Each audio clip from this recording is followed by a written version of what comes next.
So I just picked up this brand new $70 welder. So today let's find out what this thing can do.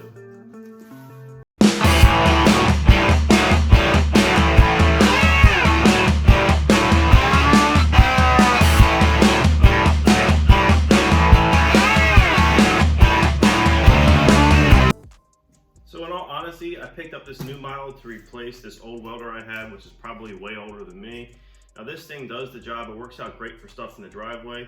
However, for what it's worth, let me just try to get an updated inverter model and see if it works any better. All right, let's get right into the box and see what it comes with.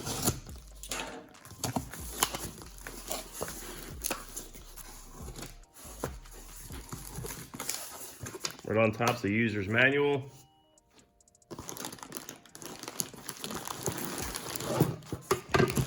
So we have a bag of the stinger as well as the ground lead.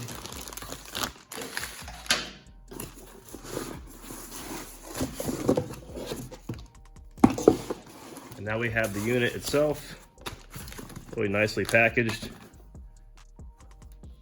with most importantly, a simple enough 110 plug lead to run this thing.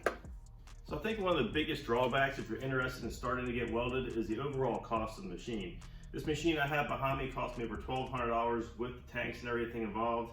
Additionally, you just can't run it on your 110. You need a dedicated 240 volt to run the machine. Also, the gas tank itself, we're running C25 as an argon mix. And to refill these tanks cost me just as much money that did to purchase this machine. So here's a quick overview of the unit itself. On the front here, it uses two DINS connectors to signify which lead our stinger goes into, and then our ground wire. Additionally, on top we have a amperage setting, which will help you dial in for the thickness of metal that you're working with. And lastly, the on-off switch on the back. That's probably enough talking. Let's get this thing connected and see what it can do. We're going to start off by connecting the ground wire, and next the stinger lead. Now we just need to plug our unit into the wall. Power the machine on. See that dial indicator works. Increase our amperage. So it looks like our minimum amperage goes from 30, ranging all the way up to 120. Now we can add our welding rods to our stinger and we can start welding. Okay, so we're going to start out with some test welding. Now I got some scrap metal here varying from some 16 gauge sheet metal to some 3/16 inch plate, which is probably won't penetrate through. So to get started, we'll be using this welder in a mode that I showed you earlier with electrode positive. We can switch those to electrode negative if you want to get a deeper penetration in the metal. Maybe we'll try that later. We'll see what this thing does. So my first test, we're going to start with this machine set to number 60 on the dial indicator, and we're going to be welding the 16 gauge sheet metal.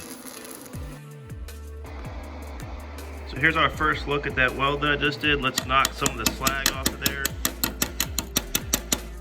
And you can see that looks pretty good. We'll flip this over and check the penetration. Yep, looks pretty well penetrated through the metal.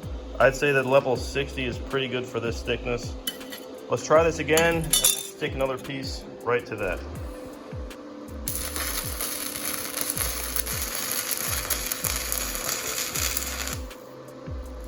So there is pass number 2. We're going to knock that slag off of there again. Well, looks really good. And let's do the bend test.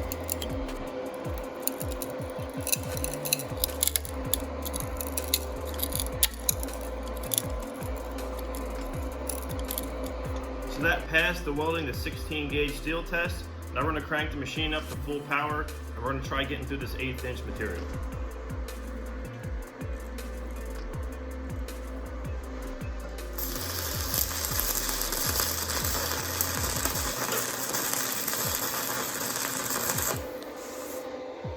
Well, that felt good. There's the weld with the slag on it. Let's go ahead and knock that off of there.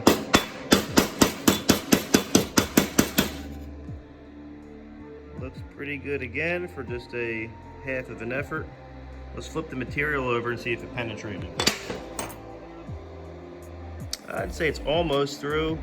In this situation, if we switch to electrode negative, I think we would have had some better penetration. Moving on, we're going to try to weld this 3/16 inch plate. So to do that, we want more penetration. And normally what we do is we switch these electrodes. We're going to be welding electrode negative in this circumstance. And we'll see if we can at least attempt to get through this material.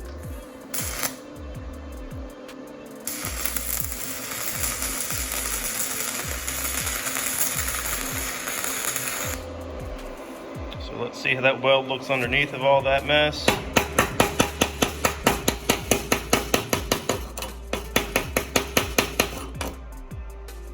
Not bad again. We'll flip it over and we'll look for the penetration.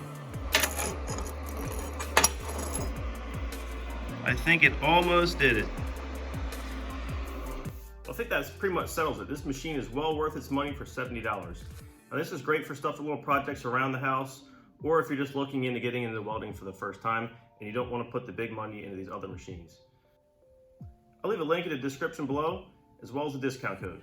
Thank you for watching, and we'll see you next time.